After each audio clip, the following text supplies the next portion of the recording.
தேசிய நெடுஞ்சாலை 44 தருமபுரி, சேலம், கிருஷ்ணகிரி உள்ளிட்ட மாவட்டங்களின் வழியாக செல்கிறது.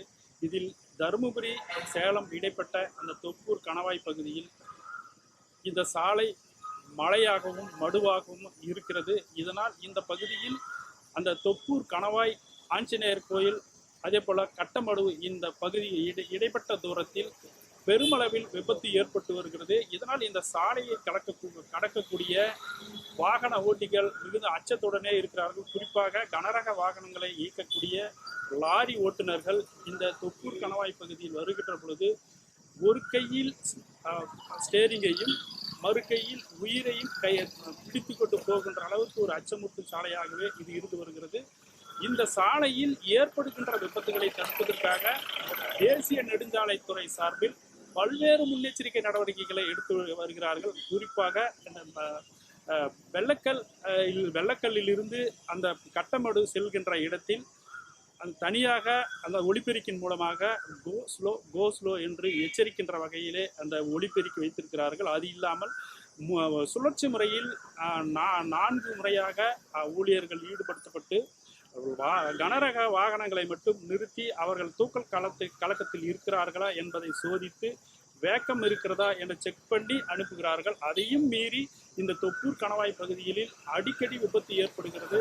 இதில் அதிகபட்சமாக கடந்த 5 ஆண்டுகளுக்கு முன்பு பார்த்தோம் என்றால் விபத்து ஏற்பட்டு சாலையில் கார் உள்ளிட்ட வாகனங்கள் அணிவகுத்து நிற்கின்ற போது ஒரு கனரக வாகனம் ஓட்டுநரின் கட்டுப்பாட்டை மீறி சுமார் 14 வாகனங்களின் மீது அடுத்தடுத்து தொடர்ச்சியாக மோதியது ஒரு பெரும் விபத்து. அது இதுவரையில் கடந்த 2013 முதல் இன்று வரை 250க்கும் மேற்பட்ட உயிர்கள் இந்த இடத்தில் விபத்தால் பறிபோயிருக்கிறது. அது இல்லாமல் பல்வேறு விபத்தில் சிக்கிய பல பேர் கை, கால் உள்ளிட்ட உடல் உறுப்புகளை இழந்து தவித்திருக்கிறார்கள். நீண்ட நாட்களாகவே தருமபுரி மாவட்டத்தில் இந்த சாலையை கடப்பவர்கள் மத்தியில் இந்த மலையையும் மடுவையும் சமன்படுத்த வேண்டும், அதற்கு உரிய நடவடிக்கை எடுக்க வேண்டும் என்று கோரிக்கை வைத்திருக்கிறார்கள். இந்த நிலையில் கடந்த ஆண்டு இந்த சாலையை சீரமைப்பதற்காக, அதாவது சமநிலைப்படுத்துவதற்காக மத்திய அரசு சார்பில் 775 கோடி ரூபாய் நிதி ஒதுக்கப்பட்டது.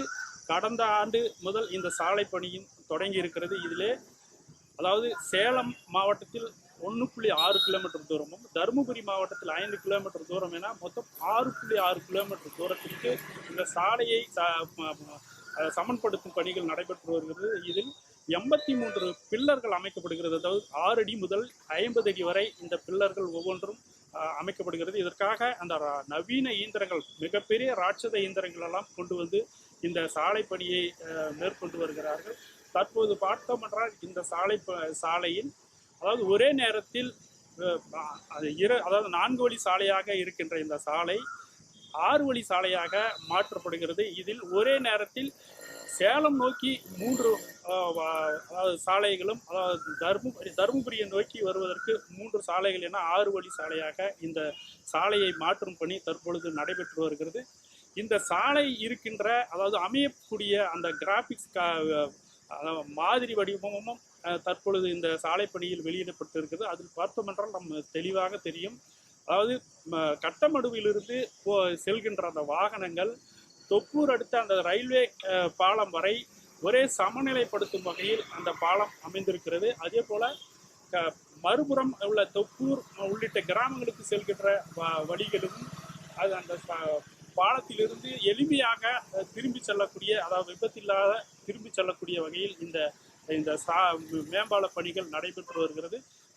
தற்போது பார்த்தோம் என்றால் கிட்டத்தட்ட 50% பணிகள் இந்த சாலை பணியில், அதாவது பில்லர்கள் மட்டும் நிறுத்தும் பணி நிறைவேறியிருக்கிறது. இதற்கு மேல் அந்த பாலத்தை அமைக்கின்ற பணியை ஊழியர்கள் தொடர்ந்து ஈடுபட்டு வருகிறார்கள். இந்த சாலை முழுவதுமாக முடிப்பதற்கு 3 ஆண்டுகள் காலம் அவகாசம் கொடுக்கப்பட்டுள்ளது. இந்த 3 ஆண்டு காலம் முடிந்த பிறகு தொப்பூர் கணவாயை கடக்கின்றவர்கள் அச்சமில்லாமல் தைரியமாக கடக்கலாம்.